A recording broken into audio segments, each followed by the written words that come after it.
Panorama group, जो सोचता है वो करता है। आपके अपने सपनों का आशियाना। एनडीए पप्पू यादव के अतीत को खंगालने में लगी है, तो वहीं पर बीमा भारती के लिए चुनौती बढ़ती जा रही है।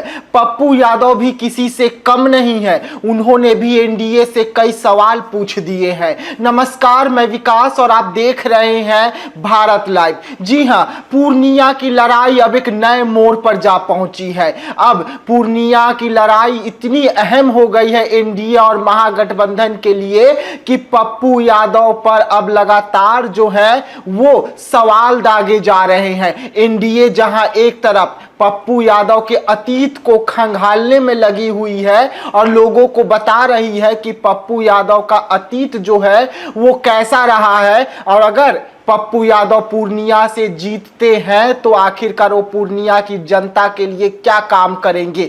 जिनका अतीत ही इस तरीके का रहा हो, वो जनता की सेवा कैसे कर सकते हैं। अब इसके बाद अगर हम बात करें बीमा भारती की, तो बीमा भारती का भी जो मुश्किलें हैं वो कम होने का नाम नहीं ले रहा है। लगातार बीमा भारती की जो मुश्किलें हैं वो बढ़ती जा रही है। पहले एनडीए से उनका जो मुश्किलों का सामना था उसका दौर खत्म ही नहीं हुआ था कि पप्पू यादव भी अब बीमा भारती के लिए सबसे बड़े कांटे बनकर पूर्णिया में खड़े नजर आ रहे हैं। और यही कारण है कि लगातार पूर्णिया की लड़ाई में तेजस्वी यादव को सब कुछ समझ में आ गया है कि किस तरीके से बीमा भारती पीछे छूट रही है, जिसके बाद पूर्णिया की लड़ाई में खुद तेजस्वी यादव कूदे हुए हैं। तो वहीं पर मुकेश सहनी भी पूर्णिया में लगातार चुनावी सभा कर रहे हैं और अब तो लालू प्रसाद यादव भी पूर्णिया पहुंचने वाले हैं। लेकिन इन सब के बाद जिस तरीके से एनडीए जो है वो पप्पू यादव पर अब खूब हमले कर रही है,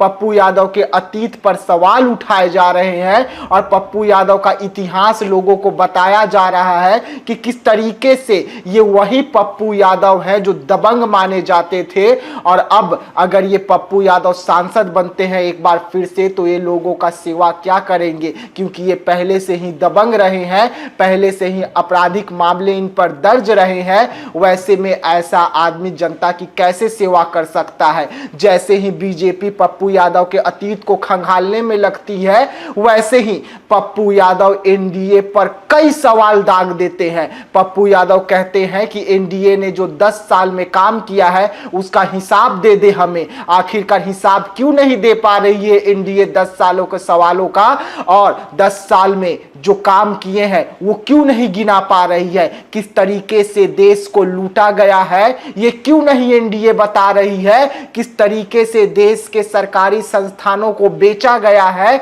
इसका हिसाब क्यों नहीं दे रही है। ये तमाम जो सवाल है इस वक्त एनडीए से पप्पू यादव पूछ रहे हैं और साफ तौर पे कह रहे हैं कि पप्पू यादव को अगर कुछ होगा तो इसके पीछे केंद्र और बिहार की सरकार है। जिस तरीके से पप्पू यादव के घर पर पुलिस पहुंचती है, पप्पू यादव के घर पर छापेमारी होती है, उसके बाद पप्पू यादव का जो सुरक्षा कर्मी था उसे हटाया जाता है।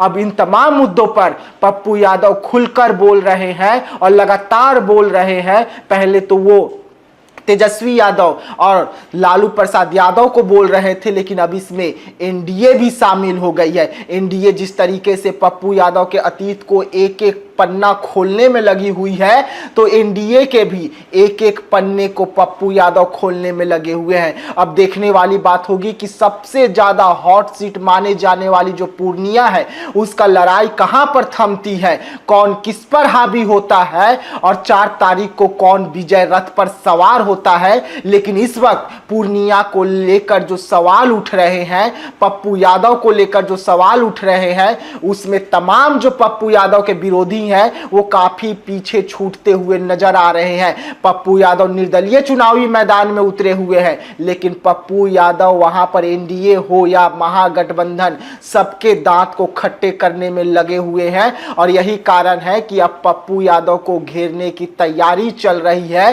पप्पू यादव के अतीत को खंगालने की तैयारी चल रही है, ताकि किसी भी कीमत पर पप्पू यादव को दबाया जा सके। तो ऐसे तमाम खबरों के लिए आप बने रहिएगा हमारे साथ। दीजिएगा इजाजत, धन्यवाद। पनोरमा ग्रुप, जो सोचता है वो करता है। अगर ये वीडियो पसंद आई और वह बिहार के राजनीति और बिहारियत से सरोकार रखेनी तो सब्सक्राइब बटन दबा के चैनल के सब्सक्राइब कर ली। ओजे एगो घंटी बा, ओकरा बटन दबा देला से कुल सटीक और मारक खबर रुआ मुफ्त में मिल जाई। अगर रुआ पत्रकारिता के हमनी के नया प्रयोग में सहयोग कर चाहतानी तो ज्वाइन बटन दबा दी। पेटीएम नंबर नोट कर ली 93868167